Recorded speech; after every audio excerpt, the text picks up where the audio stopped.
ಹಾಗೆ ಹೋಗ್ಲಿಕ್ಕೆ ಧೈರ್ಯ ಉಂಟ ಮಾರೆ ಅಂತ. ಆಗ ಹೇಳಿದೆ ಎಂತ ಗೊತ್ತುಂಟು ನಿಮಗೆ, ನನಗೆ ಹೊಡಿಬೇಕು ಎದುರು ಬಂದವ, ಹಿಂದಿನಿಂದ ಬಂದವ ಬಂದ್ರೆ ಮನ್ವಿತನಿಗೆ ಹೊಡಿಬೇಕು, ನಮಗೆ ಇಬ್ಬರಿಗೆ ಹೊಡಿಬೇಕಷ್ಟೇ, ನಮಗೆ ಧೈರ್ಯ ಉಂಟು ಅಂತ ಹೇಳಿದ. ನನಗೀಗ ಇನ್ನೊಂದು ನೋಡ್ತಾ ಇರೋದು, ಈ ಕೆಲವು ಮೀಡಿಯಾದವರು ಇದ್ದಾರೆ, ಒಂದರಲ್ಲಿ ಏನು ಸರಿ ವಿಚಾರಣೆ ಮಾಡದೆ ಏನೆಲ್ಲ ಅವರಿಗೆ ಮನಸ್ಸಲ್ಲಿ ಬಂದದನ್ನೆಲ್ಲ ಅವರು ಅದರಲ್ಲಿ ಮೆನ್ಷನ್ ಮಾಡ್ತಾ ಇದ್ದಾರೆ.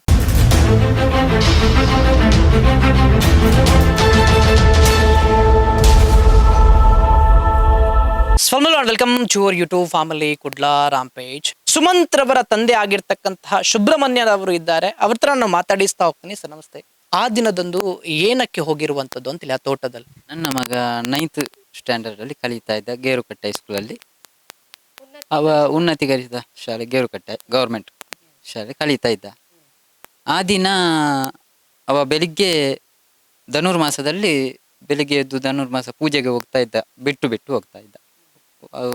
ಒಂದು 2 ಸಲ ಏನೋ ಮೊದಲು ಹೋಗಿದ್ದ. 5 ಗಂಟೆಗೆ ಹೋಗಿ 7 ಗಂಟೆ ಒಳಗೆ ಬಂದು ಬರ್ತಾ ಇದ್ದ ಮನೆಗೆ. 5ವರೆಗೆ ಅದು ಪೂಜೆ ಹೊತ್ತಿಗೆ ದೇವಸ್ಥಾನದಲ್ಲಿ ಇರ್ತಾನೆ ಅವನು ಮತ್ತು 3 ಜನ ಮಕ್ಕಳು ಸ್ವಲ್ಪ ದೂರದಲ್ಲೇ ಅವನಿಗೆ ಸಿಗ್ತಾರೆ. ಅಲ್ಲಿವರೆಗೆ ನಡ್ಕೊಂಡು ಹೋಗ್ತಾ ಇದ್ದ. ಅಲ್ಲಿಂದ ಸೈಕಲಲ್ಲಿ ಹೋಗ್ತಾ ಇದ್ರು ಅವ್ರು 4 ಜನ ಒಟ್ಟಾಗಿ. ಹಾಗೆ ಎಂದಿನಂತೆ ಅವನು ಅವತ್ತು ಕೂಡ ನಮ್ಮನ್ನು ಬೆಳಿಗ್ಗೆ ಅವ ಕರೆಯುವುದಿಲ್ಲ, ರಾತ್ರಿ ಎಲ್ಲ ತಯಾರಿ ಮಾಡಿ ಇಡ್ತಾನೆ. ಅಮ್ಮನ ಹತ್ರ ಹೇಳಿ ಡ್ರೆಸ್ ಇಲ್ಲಿ ಇಡು ಅಂತ ಹೇಳಿ ಡ್ರೆಸ್ಸನ್ನೆಲ್ಲ ಅದೇ ಡ್ರೆಸ್ ಅಲ್ಲಿ ಇಟ್ಟು, ಸ್ನಾನ ಮಾಡಿದ ಡ್ರೆಸ್ಸನ್ನು ಒಳಗೆ ಅವನು ಟೈಲರಿಂಗ್ ಮಿಷನ್ ಮೇಲೆ ಇಟ್ಟು ಅವನನ್ನು ಹಾಕಿಕೊಂಡು ಅವ ಹೋಗಿ ನಾವು ಹೇಳುವಷ್ಟೊತ್ತಿಗೆ ಅವ ಬರ್ತಾನೆ. 7 ಗಂಟೆ ಒಳಗೆ ಬರ್ತಾನೆ. ಇವಳು ನನ್ನ ಹೆಂಡತಿ ಬೇಗ ಹೇಳ್ತಾಳೆ, ಯಾಕಂತ ಹೇಳಿದ್ರೆ ದೊಡ್ಡ ಮಗ ಕಾಲೇಜಿಗೆ ಹೋಗ್ತಾನೆ ಇಲ್ಲಿಗೆ, ಅವನಿಗೆ ಬೇಗ ಫುಡ್ ಎಲ್ಲ ಆಗ್ಬೇಕಲ್ಲ, ಅದಕ್ಕೆ ಬೇಗ ಹೇಳ್ತಾಳೆ ಅವಳು. ಅವತ್ತು ಕೂಡ ಹಾಗೆ ಹೋಗಿರ್ಬೋದು, 5 ಗಂಟೆಯಿಂದ 4:45ರಿಂದ 5 ಗಂಟೆ ಒಳಗೆ ಇಲ್ಲಿಂದ ಹೋಗಿರ್ಬೋದು. ಅದೇ ರೀತಿ ಹೋಗಿದ್ದಾನೆ ಅವ. ಹೋದ ಹುಡುಗ ಹೋದಂಥ ಸಮಯದಲ್ಲಿ ನಮ್ಮ ಹತ್ರ ಯಾವತ್ತೂ ಹೇಳುವುದಿಲ್ಲ, ಅದಕ್ಕಿಂತ ಮೊದಲು ಓದುವಾಗಲೂ ರಾತ್ರಿಯೇ ಹೇಳುದವ. ಇಲ್ಲ, ಅಲ್ಲಿ ಹೊರಗಡೆ ಬಾಗಿಲು ತೆಗೆದಿಟ್ಟು ಆ ಓಪನಲ್ಲಿ ಹೋಗ್ತಾನೆ, ಬಂದು ಅದೇ ಬಾಗಿಲಲ್ಲೇ ಬರ್ತಾನೆ. ಉಪದ್ರ ಕೊಡುವುದಿಲ್ಲ, ನಿಮಗೆ ಉಪದ್ರ ಆಗ್ತದೆ ಅಂತ ಹೇಳಿ ಅವನು ಕರೆಯುವುದಿಲ್ಲ ನಮ್ಮನ್ನು. ಫ್ರೆಂಡ್ಸ್ಗಳು ಅಲ್ಲ, ಖಂಡಿತ ಅಲ್ಲ. ದೇವಸ್ಥಾನದಲ್ಲಿ ಬೇಕಿದ್ರೆ CC ಕ್ಯಾಮರಾದಲ್ಲಿ ಹೋಗಿ ಚೆಕಪ್ ಮಾಡ್ಬೋದು. ಅದಕ್ಕಿಂತ ಮೊದಲು ಹೋದದ್ದು ಕೂಡ ಅಲ್ಲಿ ಇರ್ಬೋದು. ಈ ತಿಂಗಳಲ್ಲಿ ಅದೇ 2 ಸಲವೋ 3 ಸಲವೋ ಏನೋ ಅಷ್ಟೇ ಹೋಗಿದ್ದಾನೆ. ಇದು ಕೊನೆಯ ಧನುರ್ಮಾಸದ ಕೊನೆಯ ದಿವಸ ಸಂಕ್ರಾಂತಿ. ಮತ್ತೆ ಧನುರ್ಮಾಸ ಪೂಜೆ ಬೆಳಿಗ್ಗೆ ಇರುವುದಿಲ್ಲ, ಅವತ್ತು ಕೊನೆಯದ್ದು. ಹಾಗಾಗಿ ನಾನು ಲಾಸ್ಟಿಗೆ ಇನ್ನು ಹೋಗುವುದು ಅಂತೇಳಿ ಸ್ವಲ್ಪ ದಿವಸ ಮೊದಲೇ ಹೇಳಿದ್ದ, ಅದಕ್ಕಿಂತ ಇನ್ನು ಮೊದಲು ಹೋಗ್ಲಿಕ್ಕಿಲ್ಲ, ಕೊನೆಯ ದಿವಸಕ್ಕೆ ಹೋಗ್ತೇನೆ ಅಂತ. ಹಾಗೆ 10 ಗಂಟೆಗೆ 9:30 9:45ಕ್ಕೆ ಮಲಗಿದ್ದಾನೆ. 9:30ಗೆ ಅವನ ಫ್ರೆಂಡ್ಸ್ನೊಬ್ಬನ ಫೋನ್ ಬಂದಿತ್ತು, ನಾಳೆ ಅಲ್ಲಿಗೆ ಬರ್ತೇನೆ ನಾನು, ಹೋಗುವ ಅಂತ. ಆದೀತು ಅಂತೇಳಿ ಇವ ಹೇಳ್ತಾ ಇದ್ದ. ಅದೇ ರೀತಿ ನಮ್ಮ ಹತ್ರ ಹೇಳಿದ, ನಾನು ನಾಳೆ ಬೆಳಿಗ್ಗೆ ಪೂಜೆಗೆ ಹೋಗುವ, ನಾನು ಬೇಗ ಮಲಗ್ತೇನೆ, ನನಗೆ ಬೇಗ ಎಲ್ಲಿಕ್ಕುಂಟಪ್ಪ ಅಂತೇಳಿ ಮಲಗಿದ. ಊಟ ಮಾಡಿ 10 ಗಂಟೆಗೆ, ನಾವು ಮಲಗುವಾಗ 11 ಗಂಟೆ ಆಗಿದೆ. ಹಾಗೆ ಮಲಗಿದ ಹುಡುಗ ಎದ್ದು ಒದ್ದು ಗೊತ್ತಿಲ್ಲ ನಮಗೆ. ಮರು ದಿವಸ ಸಿಕ್ಕಿದ್ದು ಹೆಣವಾಗಿ ನಾನು ನೋಡಿದ್ದು. ಅದು ಅವನ ಫ್ರೆಂಡ್ಸ್ ಇದ್ದಾನಲ್ಲ, ರಾತ್ರಿ ಫೋನ್ ಮಾಡಿದವ, ಅವ ಬೆಳಿಗ್ಗೆ ಫೋನ್ ಮಾಡಿದ 6:45 ಅಂದಾಜಿಗೆ, 6:15 6:45 ಅಂದಾಜಿಗೆ ಫೋನ್ ಮಾಡಿದವ. ಸುಮಂತ್ ಏನು ಬರಲಿಲ್ಲ ಅಂತ. ನನ್ನ ಹೆಂಡತಿ ತೆಗೆದದ್ದು ಫೋನು, ನಾನು ಎದ್ದಿರಲಿಲ್ಲ.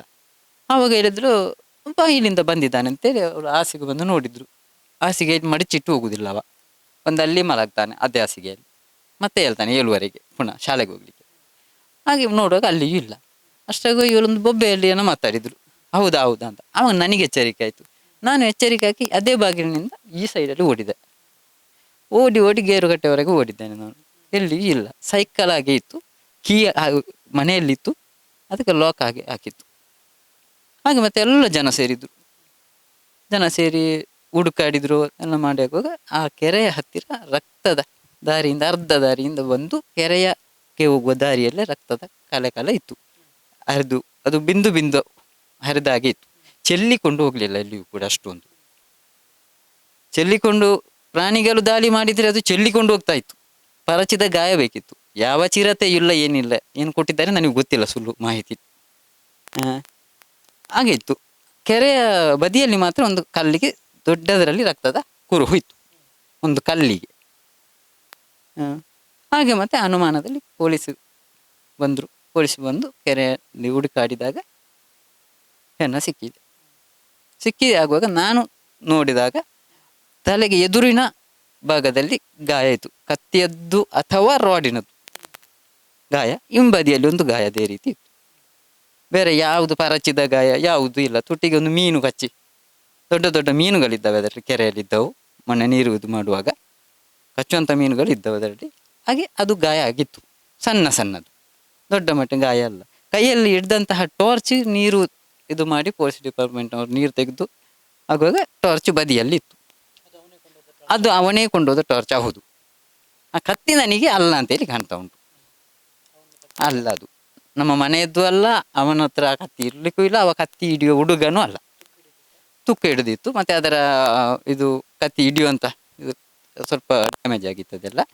ಅದು ಮೊದಲಿನ ಕತ್ತಿಯಾಗಿ ಇತ್ತು, ಬಿದ್ದ ಕತ್ತಿಯಾಗಿ ಇತ್ತು. ಅದಂತೂ ಅಲ್ಲ. ಯಾವಾಗಲೂ ಬಾವಿಗೆ ಹೋಗೋ ದಾರಿ ಅಲ್ಲ ಅದು, ದಾರಿಯಿಂದ ಸೈಡ್ ಅದು. ಅವ ಅದಕ್ಕೋಸ್ಕರವೇ ಹೋಗ್ಬೇಕಷ್ಟೇ ಅಲ್ಲಿಗೆ. ಆ ದಾರಿಗೆ ಬೇಡಲ್ಲ ನಮಗೆ. ಈಗ ಕೆರೆ ಇರುವುದು ಆಚೆ ಉಡೆಯಿಂದ ಬಂದರೆ ಮಾತ್ರ ಕೆರೆಯಲ್ಲಿ, ಆ ದಾರಿಯಾಗಿ ಹೋಗುವಂಥ ಅವಶ್ಯಕತೆ ಇಲ್ಲ ಅವನಿಗೆ. ಅವ ಅಲ್ಲೇ ಆ ದಾರಿಯಲ್ಲಿ ಆಗಿ ಹೋಗಿ ಕೆರೆಗೆ ಹೋಗುವಂತೇಳಿ ಹೋಗ್ಬೇಕಷ್ಟೇ ಅಲ್ಲಿಗೆ. ಕೆರೆಗೆ ಹೋಗಿ ಒಂದು ವೇಳೆ ಅವ ಆ ರೀತಿ ಆಗಿದ್ರೆ ಪುನಃ ಮೇಲೆ ರಕ್ತ ಹೇಗೆ ಬಂತು ಅಂತ ಹೇಳುವಂತಹ ಸಂಶಯ ಇಲ್ಲಿ. ಹಾಗೆ 100% ಕೊಲೆ. ಪೊಲೀಸ್ ಡಿಪಾರ್ಟ್ಮೆಂಟು ಒಳ್ಳೆ ತನಿಖೆಯನ್ನು ಚುರುಕುಗೊಳಿಸಿ ಮಾಡ್ತಾ ಇದ್ದಾರೆ, ತುಂಬ ನಮಗೆ ಹೆಲ್ಪ್ ಮಾಡ್ತಾ ಇದ್ದಾರೆ, ಒಳ್ಳೆ ರೀತಿಯ ತನಿಖೆ ಮಾಡ್ತಾ ಇದ್ದಾರೆ ಅಂತ ಹೇಳುವಂಥ ವಿಶ್ವಾಸವನ್ನು ನಾನು ತೋರ್ಪಡಿಸ್ತೇನೆ ಅಷ್ಟೇ. ಇಲ್ಲ, ಖಂಡಿತವಾಗಿಯೂ ಇಲ್ಲ, ವೈಯಕ್ತಿಕ ದ್ವೇಷ ಇಲ್ಲ, ಇಲ್ವೇ ಇಲ್ಲ. ಎಲ್ಲಿ ಬೇಕಿದ್ರು ಬಂದು ನೀವು ಕೇಳಿದ್ರು ಕೂಡ ಯಾರು ಕೂಡ ನಮ್ಮ ಮೇಲಿನ ದ್ವೇಷ ಹೇಳಲಿಕ್ಕೆ ಸಾಧ್ಯವೇ ಇಲ್ಲ. ಎಲ್ಲರೂ ಪ್ರೀತಿ ಮಾಡ್ತಾರೆ. ಮೊನ್ನೆ ಅವನ ಸಂಸ್ಕಾರದ ಒಂದು ದಿವಸ ಸಿಕ್ಕಿದ ಅವತ್ತಿನಿಂದ ಅವನ ಸಂಸ್ಕಾರ ಆಗುವವರೆಗೂ, ಅಲ್ಲಿಂದ ಕೊಂಡೋಗಿ ಮಂಗಳೂರಿಗೆ ಕೊಂಡೋಗಿ ಅಲ್ಲಿಂದ ಇಲ್ಲಿ ಬಂದು ಇಲ್ಲಿ ಆಗುವವರೆಗೂ ಒಂದು 500-600 ಜನರ ದಿಂಬಿತ್ತು ಇಲ್ಲಿ. ಅವನಿಗೆ ಶಾಲೆಯ ಮಾಸ್ಟರ್ಗಳೆಲ್ಲ ಬಂದು ಪ್ರೇಯರ್ ಮಾಡಿ ಅವನನ್ನು ಮತ್ತೆ ಕಲಿಸಿಕೊಟ್ಟಿದ್ದಾರೆ. ಅಷ್ಟು ಅದು ಹೊರತು ಹಿಂದೂ ಮುಸ್ಲಿಮ್ ಯಾವ ಭೇದ ಭಾವ ಕೂಡ ಅವನಿಗಿಲ್ಲ. ಎಲ್ಲ ಜಾತಿಯವರು ಬಂದಿದ್ದಾರೆ ಮೊನ್ನೆ. ಹಿಂದೂಗಳು ಬಂದಿದ್ದಾರೆ, ಮುಸ್ಲಿಮ್ಸ್ ಬಂದಿದ್ದಾರೆ, ಕ್ರಿಶ್ಚಿಯನರು ಬಂದಿದ್ದಾರೆ. ಎಲ್ಲ ಜಾತಿಯವರು ಕೂಡ ಬಂದು ಅವನಿಗೆ ನೀರು ಕೊಟ್ಟು ಎಲ್ಲರೂ ಕೂಡ ಸೆಲ್ಯೂಟ್ ಹೊಡೆದು ಹೋಗಿದ್ದಾರೆ. ಅಂಥವನಿಗೆ ದ್ವೇಷ ಇರಬಹುದಾ? ಅಥವಾ ಕೆಲವು ಚಾನಲ್ಗಳಲ್ಲಿ ಕೊಟ್ಟಿದ್ದಾರೆ ಏನೆಲ್ಲ ನ್ಯೂಸ್, ಅದು ಆ ನ್ಯೂಸ್ ನಾನು ನೋಡಲಿಲ್ಲ. ನಾನು ಶೋಕದಲ್ಲಿರುವಾಗ ಆ ನ್ಯೂಸ್ ನೋಡ್ತಾ ಇಲ್ಲ. ಆದರೆ ನನ್ನ ಅಕ್ಕನ ಮಗ ಅವ ನೋಡಿ ಹೇಳಿದ, ಮಾಮ ಇದು ಸರಿಯಾ ಕೊಟ್ಟದ್ದು, ಅವರು ತಪ್ಪು ಮಾಹಿತಿ ಕೊಟ್ಟಿದ್ದಾರೆ. ಇನ್ನು ಮುಂದೆ ಕೂಡ ಅಂತಹ ತಪ್ಪು ಮಾಹಿತಿ ಯಾವ ಮೀಡಿಯಾದವರು ಕೂಡ ವಿಚಾರಣೆ ಮಾಡದೆ, ಮನೆಯವರನ್ನು ಬಂದು ವಿಚಾರಣೆ ಮಾಡದೆ ಯಾವ ಮೀಡಿಯಾವೇ ಇರಲಿ ಅಂತಹ ಸ್ಟೇಟ್ಮೆಂಟನ್ನು ಕೊಟ್ಟು ನಮ್ಮ ಮರ್ಯಾದೆ, ಇಂಥ ಮರ್ಯಾದೆಯ ಕುಟುಂಬ ನಮ್ಮದು, ಇಂತಹ ಕುಟುಂಬಕ್ಕೆ ಮರ್ಯಾದೆ ತೆಗೆಯುವಂತಹ ಸ್ಟೇಟ್ಮೆಂಟನ್ನು ಕೊಡಬೇಡಿ, ದಯವಿಟ್ಟು ಕೊಡಬೇಡಿ. ಖಂಡಿತವಾಗಿಯೂ ನೀವು ಆ ಗಾಯವನ್ನು ನೋಡಿದರೆ ಚಿರತೆ ಮುಟ್ಟಿರ್ಲಿಕ್ಕಿಲ್ಲ. ಚಿರತೆ ಮುಟ್ಟಿದ ಗಾಯ ಇಲ್ಲ, ಇಲ್ಲ. ಹಂದಿ ಬರ್ತಾ ಇತ್ತು, ಹಂದಿಯ ಗಾಯವೂ ಅಲ್ಲ.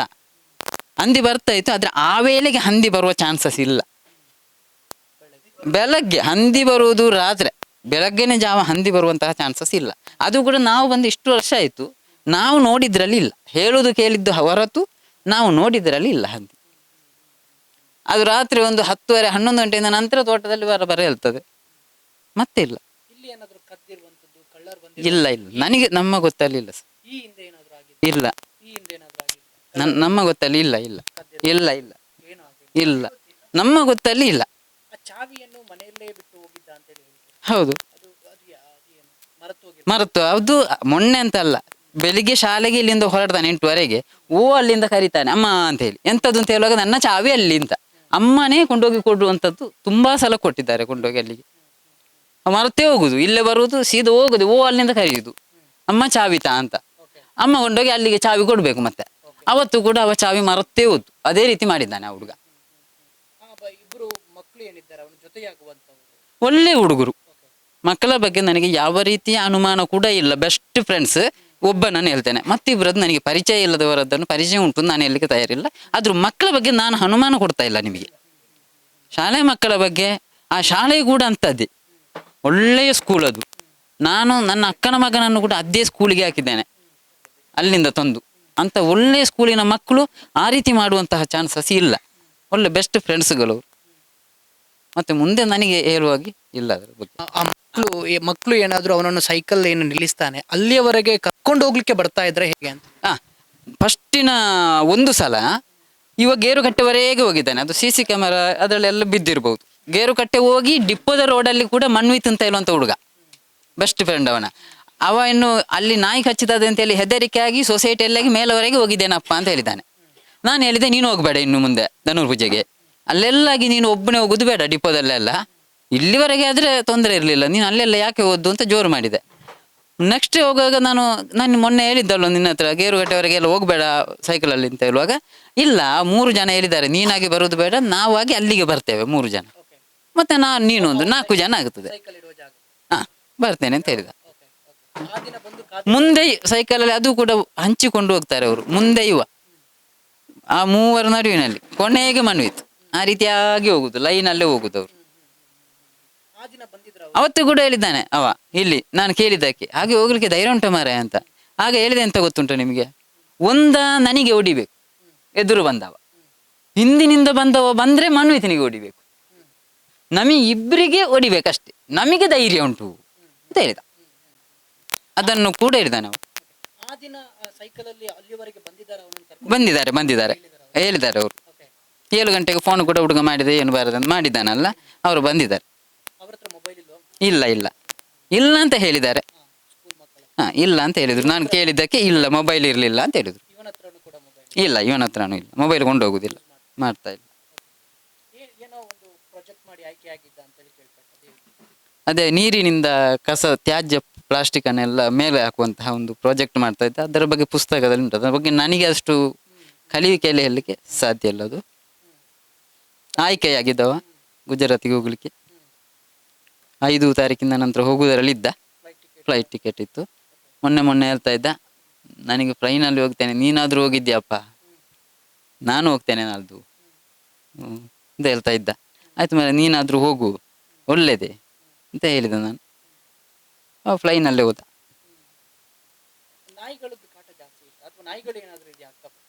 ನಾಯಿಗಳಿದೆ, ಆದರೆ ನಾಯಿಗಳು ಹಚ್ಚುವಂತಹ ಗುರುತಿಲ್ಲ ಅಲ್ಲ ಸರ್, ಗುರುತಿಲ್ಲ. ಇಲ್ಲ ಇಲ್ಲ ಇಲ್ಲ ನನ್ನ ಗೊತ್ತಲ್ಲಿ ಇಲ್ಲ, ಮತ್ತೆ ಗೊತ್ತಿಲ್ಲ ನನಗೆ. ನನಗೀಗ ಇನ್ನೊಂದು ನೋಡ್ತಾ ಇರೋದು, ಈ ಕೆಲವು ಮೀಡಿಯಾದವರಿದ್ದಾರೆ, ಒಂದರಲ್ಲಿ ಏನು ಸರಿ ವಿಚಾರಣೆ ಮಾಡದೆ ಏನೆಲ್ಲ ಅವರಿಗೆ ಮನಸ್ಸಲ್ಲಿ ಬಂದದನ್ನೆಲ್ಲ ಅವರು ಅದರಲ್ಲಿ ಮೆನ್ಷನ್ ಮಾಡ್ತಾ ಇದ್ದಾರೆ. ನಾನೊಂದು ಕ್ವಶನ್ ಮಾಡಬೇಕು, ಬಟ್ ಅದು ಸಂಬಂಧಿಕರ ಮೇಲೆ ಅದರೆಲ್ಲ ಏನು ಡೀಟೇಲ್ಸ್ ಆಗಿ ಗೊತ್ತಿಲ್ಲದೆ ಆ ಥರ ಎಲ್ಲ ಸುಮ್ಮನೆ ಹಾಕೋ ತಪ್ಪು ಸರ್. ಅಂದರೆ ನಾನೊಂದು ನ್ಯೂಸ್ ಚಾನಲ್ ನೋಡಿದೆ, ಅದರಲ್ಲಿ ಸಂಬಂಧಿಕರ ಅನೈತಿಕ ಚಟುವಟಿಕೆ ಇದೆ ಅಂತೇಳಿ ಅವನಿಗೆ ಗೊತ್ತಾಗಿದೆ ಅಂತೇಳಿ ಅವನನ್ನು ಸಾಯಿಸಿದ್ರಂತ ಒಂದು ನ್ಯೂಸಲ್ಲಿ ಅದೊಂದು ಕ್ವಶನ್ ಮಾರ್ಕ್ ಥರ ಇತ್ತು, ಸಾಯಿಸಿರಬಹುದಾ ಅಂತಂದು ಹಾಕಿದ್ದಾರೆ. ಹಾಗೆ ಮತ್ತು ಆಸ್ತಿ ವಿಚಾರದಲ್ಲಿ ಏನಾದರೂ ಮಾಡಿ ಸಾಯಿಸಿರಬಹುದಾ ಅಂತ ಅದರಲ್ಲಿ ಒಂದು ಕ್ವಶನ್ ಮಾಡಿದ್ದಾರೆ ಅಷ್ಟೇ, ಆ ಥರ. ಸೊ ಈ ಥರ ತಪ್ಪು ಮಾಹಿತಿ ಕೊಟ್ಟು ಈ ಥರ ಮಾಡಬೇಡಿ. ಹೇಗಿದ್ದು ಪೊಲೀಸ್ನವರು ಇನ್ವೆಸ್ಟಿಗೇಷನ್ ಮಾಡ್ತಾ ಇದ್ದಾರೆ, ಅದರಲ್ಲಿ ಹೇಗಿದ್ದು ಗೊತ್ತಾಗುತ್ತೆ. ಹಾಗೇನಿದ್ರೆ ಅವ್ರ ಹತ್ರ ತಿಳ್ಕೊಳ್ಳೋದಿದ್ರೆ ತಿಳ್ಕೊಳ್ಳಿ, ಇಲ್ಲಾಂದರೆ ಇಲ್ಲಿ ಮನೆಯವ್ರ ಹತ್ರ ಬಂದು ವಿಚಾರಣೆ ಮಾಡಿ. ಸುಮ್ಮನೆ ಏನೇನು ಹಾಕಿ ಜನರ ಮನಸ್ಥಿತಿನ ಚೇಂಜ್ ಮಾಡಿಸ್ಬೇಡಿ.